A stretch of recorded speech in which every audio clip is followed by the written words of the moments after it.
Hello, I'm Kate Freeman, and this is the Daily Dollop.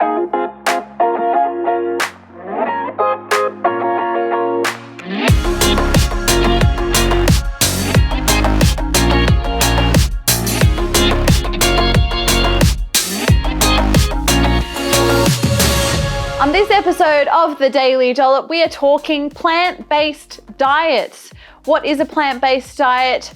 Do you need to cut out meat? And if you choose to cut out meat, what are the key nutrition considerations that you need to think about? Welcome to the show. This is the Daily Dollop. My name is Kate Freeman. I'm a registered nutritionist and the founder of the Healthy Eating Hub. Fun fact about me is that I sit down in the shower, like right on the floor, cross my legs, under the water. I think a lot in there. It's weird, I know. It means that I don't like showering in other places because I don't want to sit down on the tiles in random bathrooms because the bacteria can jump into my vagina. But my home bathroom feels safe. And I do try and stop that habit, but it's just one that I don't really want to break. So I just keep doing it. I sit down. Anyway, moving into today's show, we're talking plant-based diets, which is trending hardcore at the moment. But vegetarianism and veganism, which is what most people think of when they think of a plant-based diet, have actually been around for a very, very long time. And most vegetarians and vegans would be pretty upset with me for calling it a trend or a fad, because it's really a lifestyle choice for a lot of those people. But there are a myriad of reasons why people would choose to be a vegetarian or a vegan. And a lot of those reasons originate from either an ethical standpoint about animal cruelty. These days we're also thinking about the planet and our environment and sustainability. And then in recent times, this whole idea of improving your health with a vegetarian and a vegan diet. And I think it's just one of the many things that just gets thrown into the mix of nutrition information that we get bombarded with all the time. And unfortunately, some really fantastic health messages within the plant-based movement or information that's coming out it's just getting lost in all the other noise of woo out there. And the key thing I'm talking about is the scaremongering. And a number of documentaries have come out over the recent years. Not going to name them. You guys know which ones they are. And they scaremonger in that they make you feel bad or afraid or worried about eating animal-based foods with pushing a really strong vegetarian or vegan agenda. So what's the answer, right? Are eggs these evil things that are coating your arteries? Is meat going to give you cancer? What do we do? How do we eat?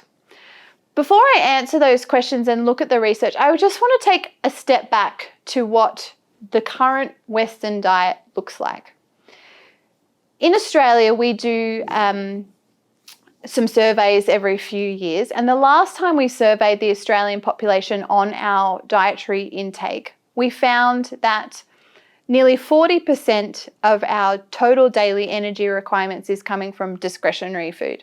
So discretionary food are what we call ultra-processed foods, foods that are really high in energy, refined carbohydrates, sugar, saturated fats, etc., and really low in nutrition. So just from a general standpoint, our diet is low quality. What also falls within that discretionary food category is processed meats, sausages, salami, ham, etc. And then, of course, other processed animal products, spreads and cheeses and things like that. And what we're finding is that we're building our diets out of these foods as opposed to building our diets out of minimally processed, close to nature, plant-based foods like fruits and vegetables, whole grains, legumes, nuts, and seeds. In fact, we're so bad at our vegetable intake that at the late latest dietary survey, they found that only 6% of adults were meeting the recommended serves of 5 serves of vegetables a day. Only 6%. Now, I've met a lot of people all the time who claim that they're really good vegetable eaters, and I'm sure they are, but in my experience, we often mismatch our intentions with our reality, and when I get people to track their vegetable intake, they often find themselves coming to me after a week and being like, I actually had 2 days where I didn't eat any vegetables, a day where I only had 1 serve. Yeah, I don't eat as much as I thought I did.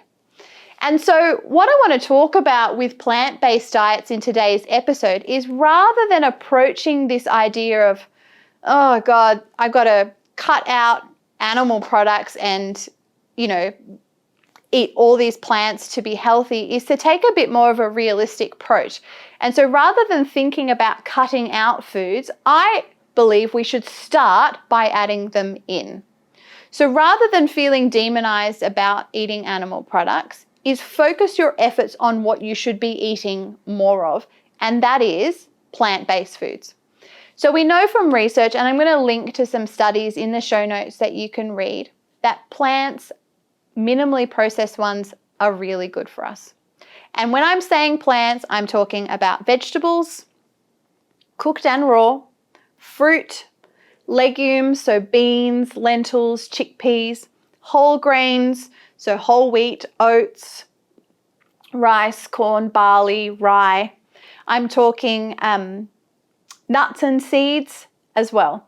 And so what we want to be thinking about is adding more of those foods into our day, rather than thinking about cutting animal products out.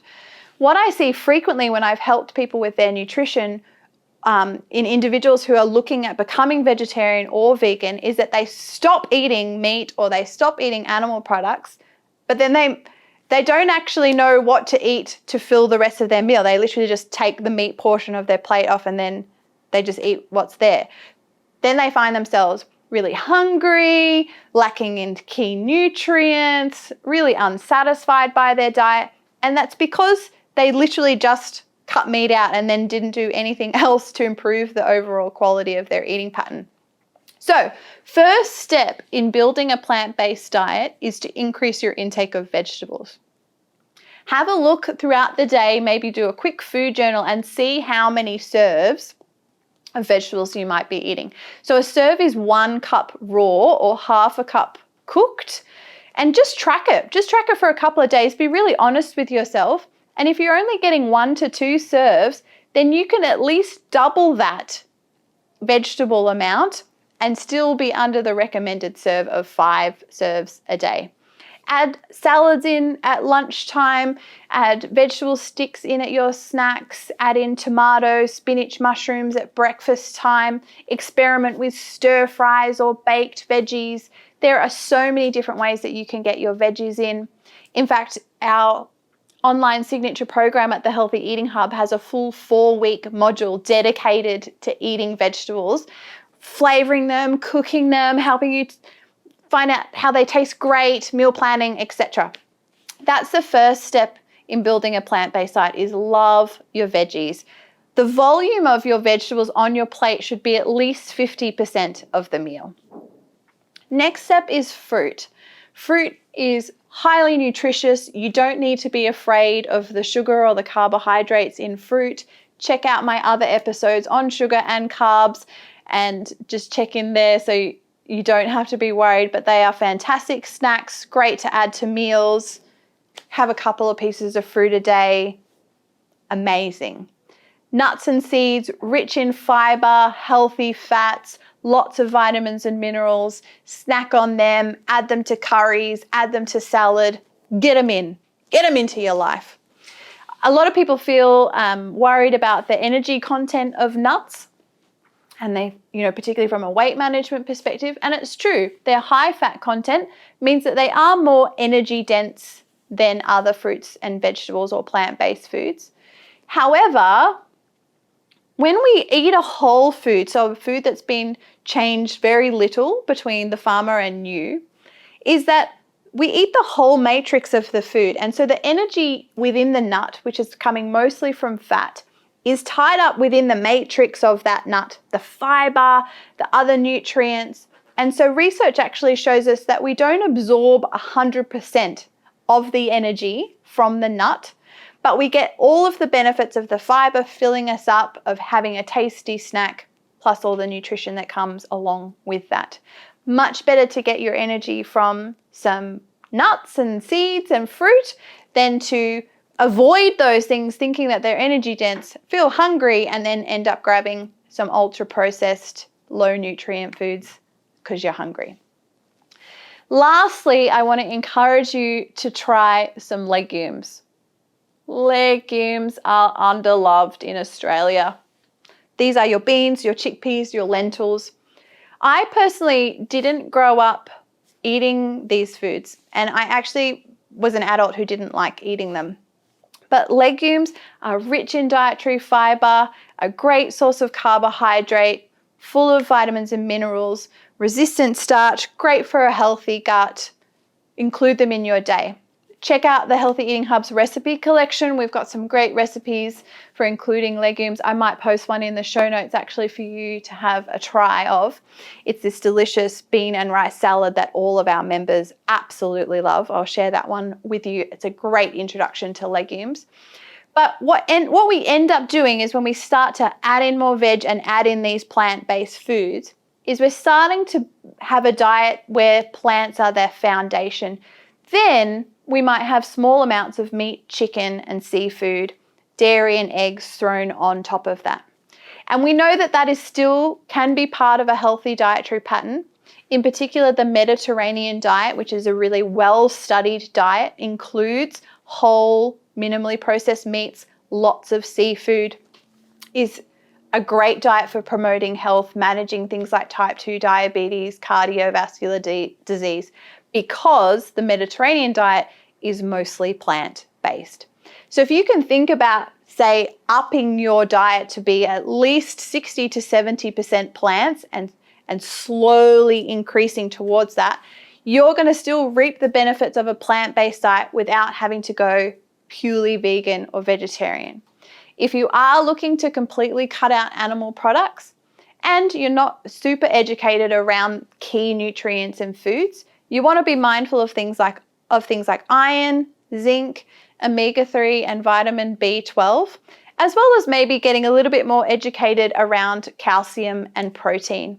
Seeing an accredited practicing dietitian for individualized advice is a really good idea when going vegan and vegetarian for the first time.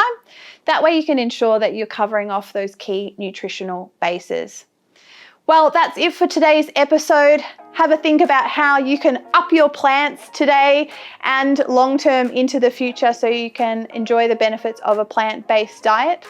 Make sure you subscribe, leave me a comment or a review. If you've got any questions, please contact me over on my socials. Otherwise, have a fabulous day and we'll see you in the next episode.